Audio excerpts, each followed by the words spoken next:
네, 이제 굵직한 지방선거, 그러니까 이벤트 이런 부분 끝났고요. 우리가 시장을 정신 똑바로 차리고 잘 봐야 되는 그런 시점이 온 것 같습니다. 오늘도 시장이 쉽지는 않아 보이는데 어떤 전략을 택해서 잘 가야 될지 전반적으로 저희가 짚어드리겠습니다. 오늘은 더몽드 금융공학연구소의 최양호 소장을 모셨습니다. 소장님 어서 오세요. 네, 반갑습니다. 네.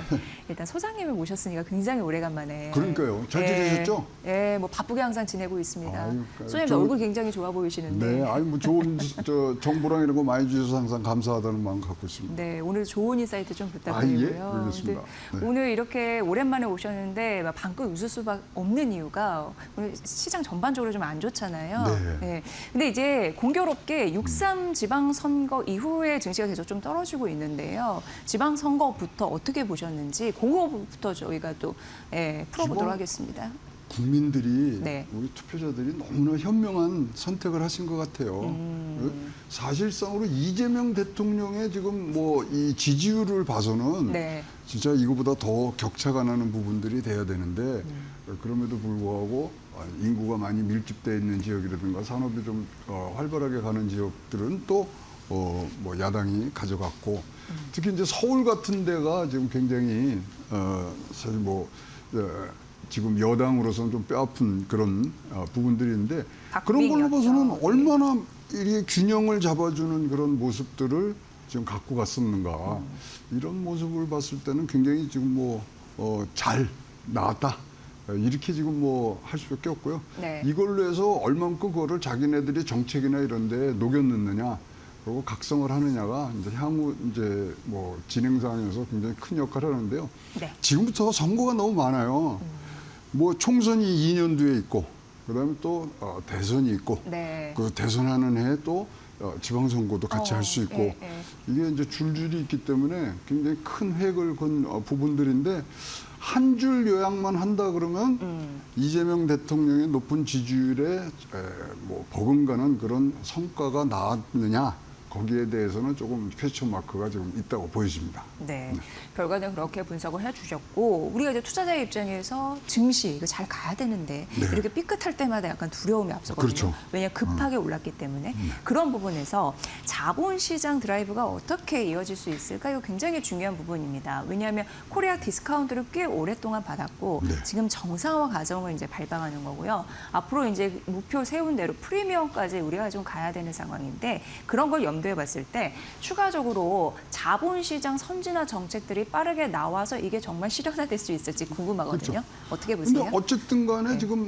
대오가 형성이 잘 되지 않습니까? 이제 뭐 사법부, 입법부 이제 다 한다면 이제 지방 권력까지 됐기 때문에 자, 그러면 어떻게 하든지 우리 자본시장이 잘 되면 제도적인 면도 있지만 나라의 곳간이 좀 굉장히 좀 잘 풍부하게 돼야 되고요. 네. 기업들이 잘 돼야 되고 그러는데 그런 면에서는 뭐 큰 지금 물줄기를 잘 타는 그런 부분들이 있다고 보고요. 뭐 이제 이런 것들이 이제 한 방향으로 몰고 가는 그런 힘들을 지금 좀 많이 보여주셔야 될 것 같고 뭐 지금 뭐 코스피나 우리 주식시장, 자본시장 뭐 이런 데서는 굉장히 큰 역할들을 하는데요.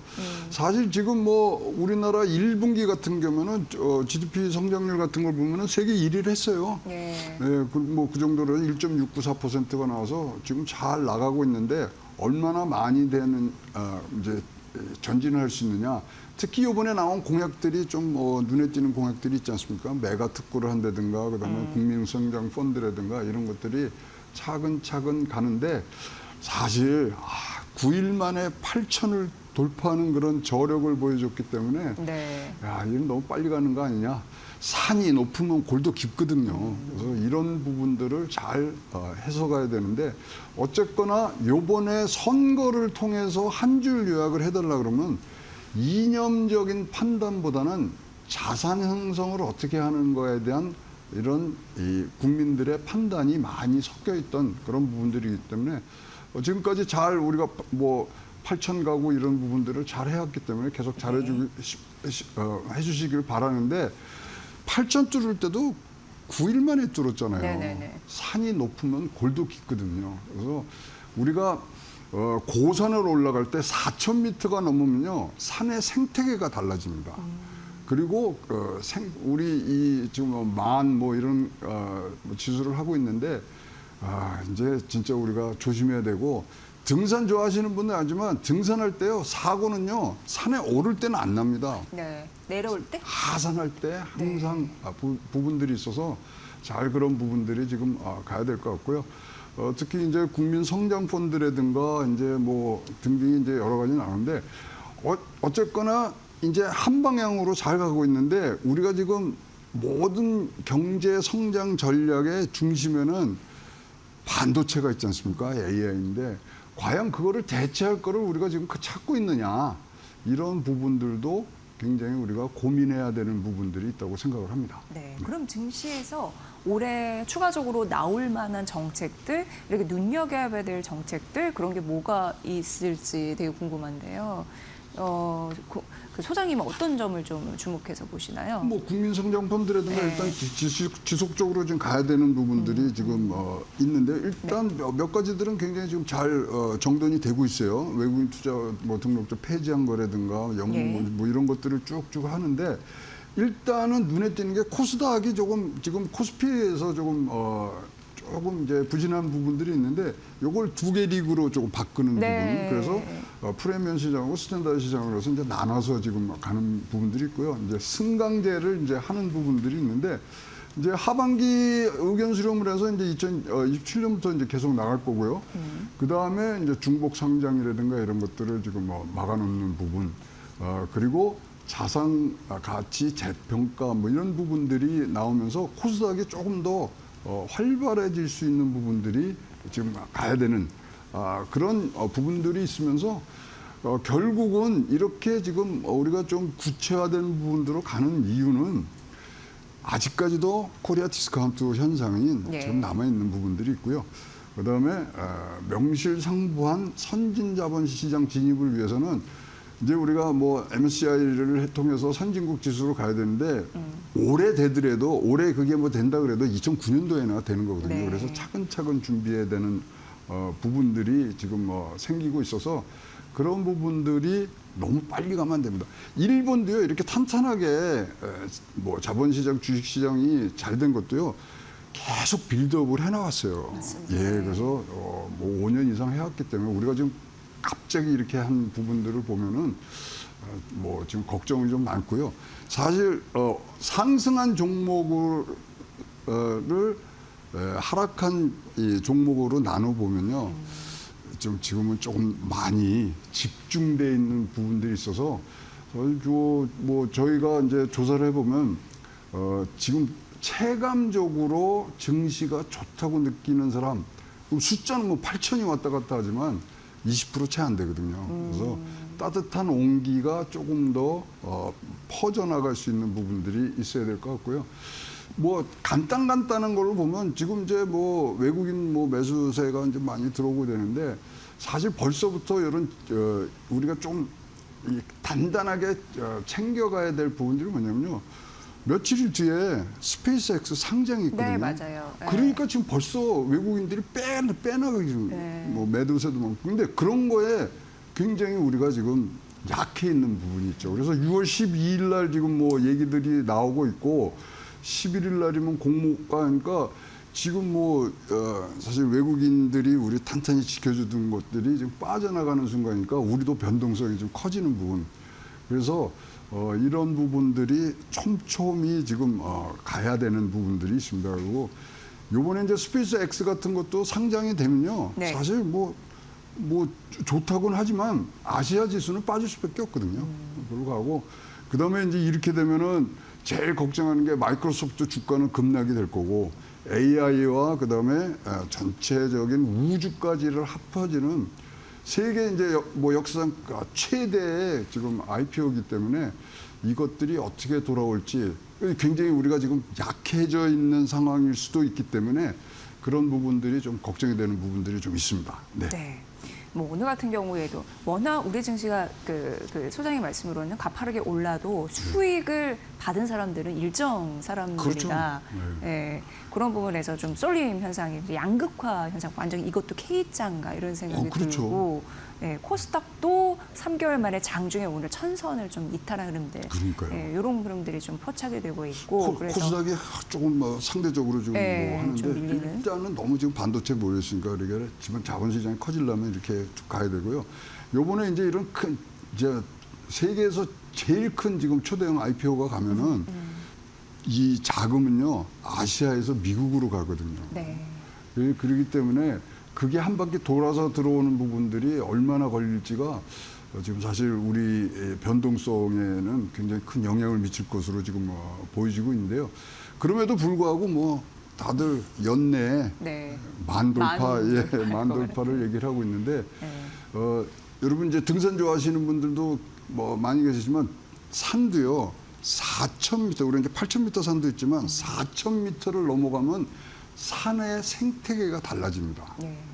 그럼 이제 우리는 코스피 만 지수라는 것을 돌파하면은 진짜 생태계가 달라지고요. 지금처럼 반도체가 중심이 되는 부분보다는 더 많은 그런 순환을 할 수 있는 부분들이 해야 되는데 과연 우리가 지금 준비가 되고 있느냐 이제 그런 부분들이 이제 지금 뭐 문제가 되고 있는 거죠. 네, 예. 그러니까 현 정부의 정말 증시 부양에 대한 진짜 목표처럼 네. 질적, 양적 성장이 동시에 이루어지는 그런 네. 코스피 프리미엄 시대에 그렇습니다. 좀 기본을 해봐야 될 것 같고요. 정책이 앞서서 지방선거 말씀해 주셔서 제가 좀 인상적인 부분이 있었는데 이게 대통령 선거와 지방선거가 함께 열린다고 그게 네. 2030년 30년. 네. 어떤 파장을 줄까요? 이거는 예. 이제 뭐 전체적으로 이제 뭐 비용적인 면에서는 하게 되지만 이게 이제 코트 테일 작전이라 그래서 대선이 먼저 열립니다. 뭐 동시에 시간차가 좀 있을 수 있고요. 3월 9일이면 이제 이 선거를 치러야 되는 부분들이기 때문에 누가 대권을 잡느냐에 따라서 이제 이 고에 영향을 받는 부분들이 있기 때문에 뭐 이 영향을 따라서 코트 테일 효과가 나오면서 뭐 한 방향으로 가는 부분들은 좋습니다만은 언제든지 또 한 물줄기를 가는 부분들도 항상 부작용이 있는 부분들이 있는데요. 일단은 지금 뭐 개헌을 해야 되느냐 말아야 되느냐 지금 네, 얘기들이 네. 많이 나오시는데 개헌 없이도 3월 달에는 뭐 대선을 치러야 되는 현재 개헌 없이도 지금 해야 되는 부분들이 있어서 같이 맞히는 부분들로 지금 갈 수밖에 없는 그런 상황이고요. 그러다 보니까 뭐 2030년에 어떤 가늠자가 되는 게요. 2028년에 총선이 있어요. 네. 선거가 지금 촘촘히 지금 잡혔기 때문에 앞으로 굉장히 많은 그런 정치적인 그런 뭐 부침들을 지금 우리가 생각을 해야 되는 그런 상황으로 지금 가고 있습니다. 네, 소장님 그리고 이제 오늘 검은 금요일이라서 약간 리스크 이런 부분을 잘 알고 가자라는 의미에서 얘기를 한다면 시장 전반적으로 금리에 대한 부담감이 굉장히 큽니다. 네. 그리고 물가를 잡기 위한 그런 고민들이 여기저기서 나타나고 있는데 한국은행 같은 경우에도 금리 인상 이런 부분 우리가 또 예측을 해볼 수 있고요. 그런 부분에서 어떤 부분을 봐야 된다고 보세요? 근데 이제 기본적인 우리가 질문이 뭐냐면 네. 미국은 금리를 내리는데 우리는 올려야 돼요. 이제 거기에 대한 이제 아주 기본적인 질문부터 우리가 해야 네, 됩니다. 그럼 네. 그만큼 우리가 지금 잡을 수가 있느냐? 우리 뭐 가계부채도 많고 뭐 여러 가지 있지만 그 질문에 대해서 저도 아직 지금 뭐 답을 못 얻고 있습니다. 미국은 인하하는데 우리는 올린다. 그리고 지금 2.5% 기준금리 지금 8번째 지금 연속 동결이 되고 있는 부분들이 있고요. 최근에도 되고 있고 뭐 이제 앞으로 가는데 지금 뭐 9월 달까지는 우리가 뭐 동결을 하는 것이 맞지 않느냐. 팽팽하게 지금 맞춰져 있어서 가고 있습니다만 하여튼 금리 인상을 지금 얘기하시는 분들은 이제 반도체 호황이 뭐 얘기를 많이 하시고요. 그 다음에 이제 물가 상승이 지금 꿈틀꿈틀하죠. 뭐 전쟁 때문에 이제 유가들이 많이 올라와서 부분들이 있고 일자리 증가라든가 이런 거 있지만은 진짜로 심각한 부분들이 있어야 되고 뭐 제 개인적인 경험입니다만은 금리는 움직이는 게 우리가 항상 미국을 따라갔지 우리가 선제적으로 했을 때 폐해가 더 컸던 것 같아요.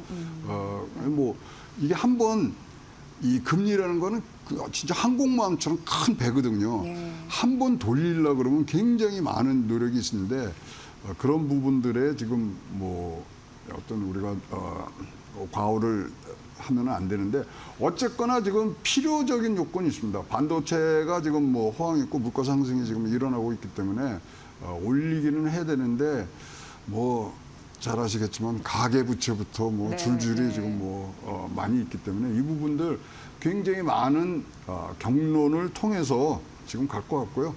어쨌거나 지금 뭐 내려야 된다는 의견들도 많지 않습니까? 전쟁이 좀 유가 뭐 그런 부분들이 있고 가계 부채 뭐 클 수밖에 없고요. 이제 뭐 선거의 계절 이제 4, 5년간 선거로 아주 막 우리나라 계속 갈 텐데 뭐 제일 예민한 부동산 문제가 지금 거기에 지금 있기 때문에 굉장히 어려운 문제를 해결해야 되는 그런 지혜가 필요한데요. 저는 뭐 개인적인 의견만 낸다 그러면은 미국 금리의 움직임을 우리가 충분히 탐색을 하고서 해도 늦지 않겠다.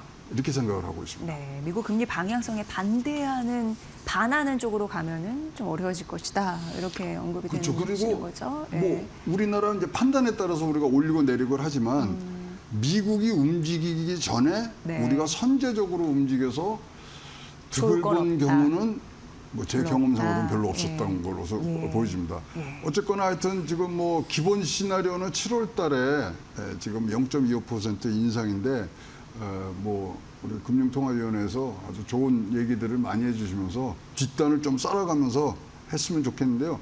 어쨌든 7월 달에 올리면요. 10월 달에 한 번 더 올려야 되는 게 그냥 자동 케이스로 지금 만들어지고 있는 부분들이라서 이건 한 번에 끝나는 금리 뭐 인상이 아니라 조금 더 있으니까 하여튼 기본적인 그런 문제 미국은 내리는데 우리는 올려야 되는 당위성을 국민들에게 좀 잘 설명을 해 주실 수 있는 그런 해안이 필요하다고 생각을 합니다. 네. 왜 우리나라 이게 최근의 흐름을 보면은 삼전 릭스 안 가면 시장이 떨어지고 그게 좀 잘 가면 오르고 그렇죠. 네, 그런 현상이 나타나는데 뭘 얘기하려고 하냐면 AI 기업들 전반적으로 안 가면 이거 증시는 뭐 주말에 뭐 하겠습니까? 그런데 금리 인상은 사실 AI 기업들은 투자 많이 해야 되잖아요. 그렇죠. 그러면 빚 많이 말씀해 주셨는데 빚을 많이 낼 수밖에 없잖아요. 그렇습니다. 투자해야 되니까 예. 성과로 있어. 금리 인상되면 AI 기업도 참 부담이 될 텐데 그럼요. 그건 어떻게 보세요? 어떻게 될 거예요? 예. 금리 올라간 사람 밸류에이션 지금 떨어지는 부분들이 예, 있고 그다음에 이제 투자 비용이 증가되기 때문에 수익성이 떨어지는 부분들이 있어서 지금 AI가 끌고 가고 있는 부분들이 조금 움츠하지는 부분들이 있는데 일단은 AI의 생태계를 위해서는 투자가 지속돼야 되는 부분들이 있거든요. 그래서 이런 부분들이 종합적으로 생각을 해야 되고 최근에 워렌 버핏이 또 AI에 큰 투자를 하는데 설명을 쭉 들어보면 그래도 지금 AI가 이제 금리가 올라갈 수 있는 거 받을 수 있는 부분들이 뭐냐면 생태계가 만들어지는 지금 초입에 있다는 거죠. 초입으로. 예. 그래서 지금 투자 비용에 대비해서 수익성이 충분히 가능해지는데 그게 언제 어떻게 이게 바뀔지 모르지 않습니까? 따라서 지금 뭐 자금 조달 비용부터 그다음에 이런 것들을 이자 부담 뭐 이런 것들을 했을 때는 사실 중소기업이라든가 또 뭐 거기에 끌려가는 대기업까지 하면은 지금 이것들이 맞는 답인가 모르겠습니다만 하여튼 지금 금리 인상 미국은 금리 인하 이게 어떻게 이제 조화롭게 가느냐가 사실은 뭐 큰 숙제 중에 하나라고 보여집니다. 네. 그리고 소장님 말씀 중에 부동산 단어가 딱 들렸거든요. 네. 부동산 시장 전망 어떻게 보세요? 워낙 이거는 너무 뜨거운 그런 화제이기 그렇죠. 때문에 예민하기도 하시고 네. 민감하게 반응하시는 주제인데 어떻게 보세요? 어쨌든 뭐 지방선거 이후에 투자처에 대한 그렇죠. 그런 주제를 우리가 정했으니까 요번에 투표하시는 분 중에 이념 투표를 하신 보다는 자산 투표를 하신 분들이 훨씬 더 많다. 근데 자산 투표라는 건 집을 가진 자와 안 가진 자가 또 나눠지고 네. 뭐 이념적으로 다른 부분은 아니지만 하여튼 그러기 때문에 굉장히 민감한 지금 뭐 화두가 될 수밖에 없는데요. 네. 그러다 보니까 이 주요하게 나왔던 후보들의 공약을 보면은 지금 재개발부터 뭐 GTX 연결 뭐 여러 가지들이 지금 나오고 있습니다만은 어쨌거나 지금은 공급이 필요한 부분들로 일단은 공급 문제 되는데 이러다 보니까 지금 각종 아이디어들이 이제 이런 정책 중심으로 뭐 착안하시는 분들이 가는데 결국은 답이 뭐냐면요. 그런 데 가서 회의를 해보면 부동산은 금융이다. 금융을 어떻게 일으켜 주느냐. 그러면 전세 같은 것도요.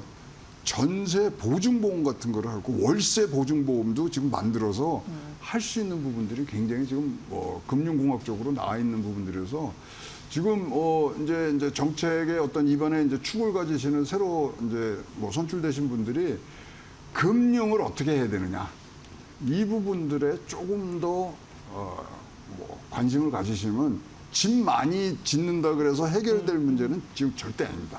그래서 그러한 금융공학이 벌어진 부동산 정책이 빠르게 좀 나와주시고 일본 같은 데서는요 월세 보증보험이 있거든요. 그러면 월세를 못 내게 돼도 보증보험에서 해주고 그러면서 일본도 굉장히 높은 이 주택 가격을 그런 걸로 해서 잡아놓고 그다음에 우리가 이제 새로 뭐 이제 젊은이들이 이제 집을 사야 되는 부분들도 그런 데서 도움이 됐고 선순환 쪽으로 가야 되기 때문에 이제 공급 플러스 어떠한 이런 금융적인 기법이 들어간다면은 충분히 우리가 커버할 수 있는 부분으로도 네. 부동산에서 나올 수 있다고 생각합니다.